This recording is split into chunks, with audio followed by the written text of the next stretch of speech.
गुराड़ गांव परगना चांदकोट 14-15 वर्ष की किशोरी अपनी मां से कांडा कौथिग जाने की जिद करती है। नियत के क्रूर हाथों अपने दोनों बेटे पति और दामाद को खो चुकी मां बेटी को समझाती है, मेरी लाडली कांडा का ये कौथिग सहेलियां जा रही हैं तो जाने दे। हमारे जीवन में अब कोई कौथिग नहीं भाएगा। तेरे पिता, दोनों भाई और खुद तेरा पति युद्ध में मारे गए हैं।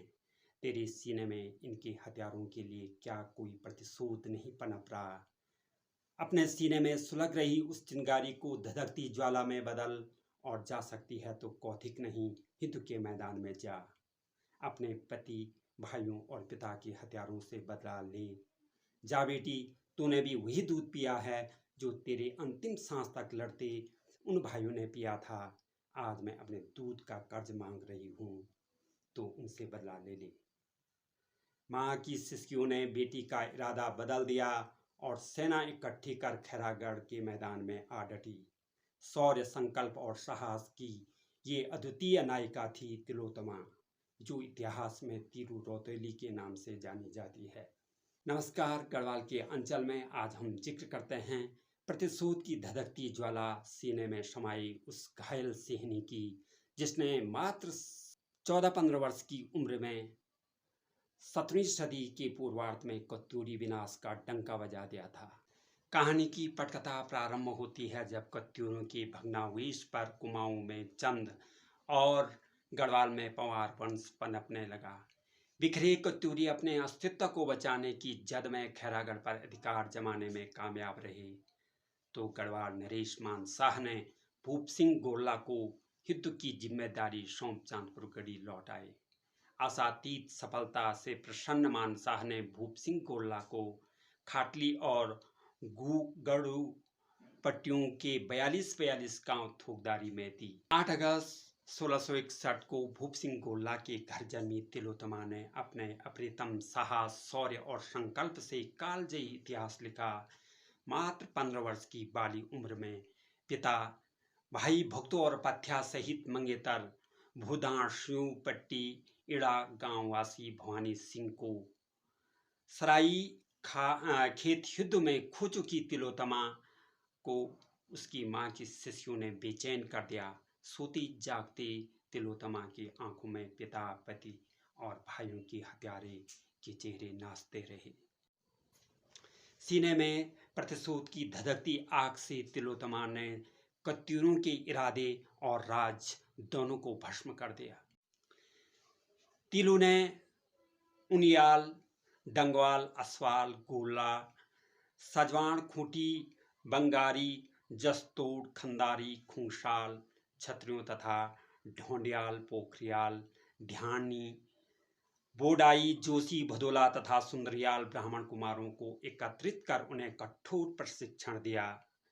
मराठा महाराज छत्रपति शिवाजी के एक सेनापति गुरु गोरीनाथ ने गोला वारफेयर की ट्रेनिंग दी। मामा रामू भंडारी की कुशल निर्देशन, शिवदत्त पोखरियाल के अभेद्य प्लानिंग तथा देवकी बैलू की अटूट हौसले के सहयोग को लेकर तिलू ने रणभेरी बिगुल बजा दिया।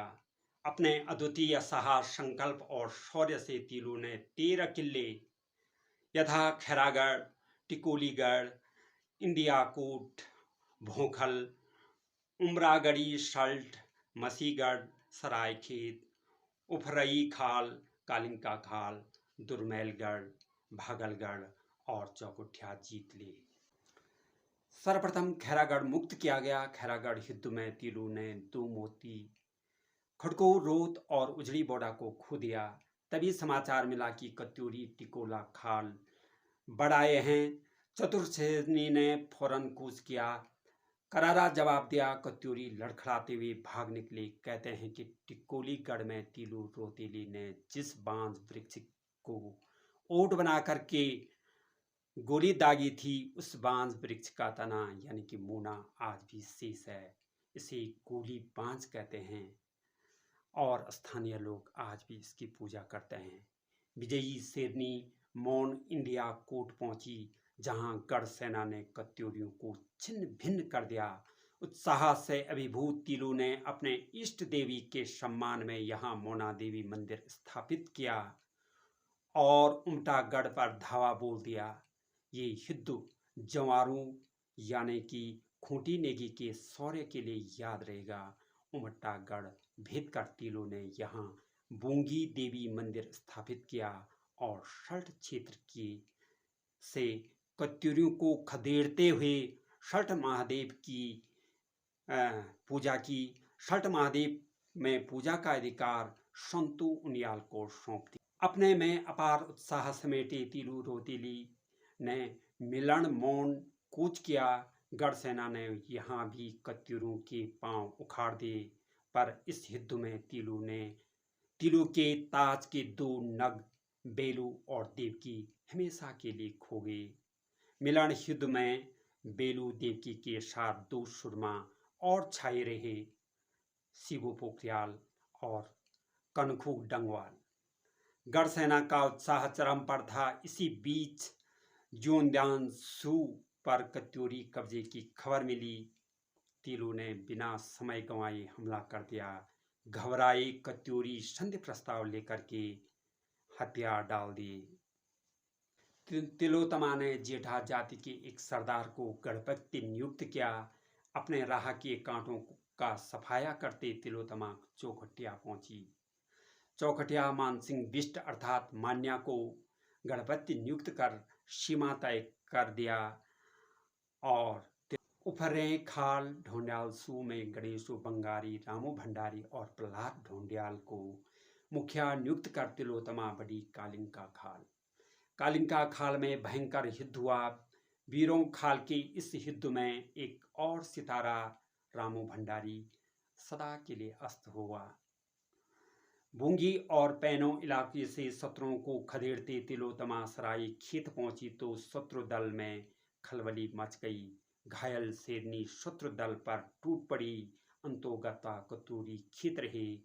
ये भी क्या इत्तेफाक था कि जहां पिता का साया छूटा था, वहीं इस विजय यात्रा की सबसे बड़ी मददगार बिंदुली खुड़ी का सहारा भी छूट गया। शोक मनाने का समय न था। विजयी सेना अपने बेस कैंप कांडा पहुंची। कांडा पट्टी खाटली। तिलू ने अपने पितरों का तर्पण किया। इस प्रकार खुद की तलवार से विजय गाथा लिखने वाली इस वीरांगना ने रूढ़ियों की वो बेल भी तोड़ दी जिसमें कहा जाता है कि बेटियां तर्पण नहीं कर सकती। काल की गति अनोखी होती है। संकल्प और हकीकत कभी पूरक हैं तो कभी सहचर। शायद इन्हीं का संतुलन भाग्य है। एक हृदय विदारक घटना घटी। बैसाख की चांदनी में थकी तिलोत्तमा ने पूर्वी नयार में नहाने की सोची। बिना अपने अंगरक्षकों को बताए वो नयार में नहाने चले गई। वो नहा रही थी कि रामू रजवाड़ नामक एक कत्यूरी सैनिक ने पीछे से घातक प्रहार किया और इसके घातक प्रहार से इस महान विजेता ने 15 मई 1683 ईस्वी को 22 वर्ष की अल्पायु में अपने प्राण त्याग दिए और गढ़वाल की वो अनमोल कोहिनूर हमेशा के लिए खो गई।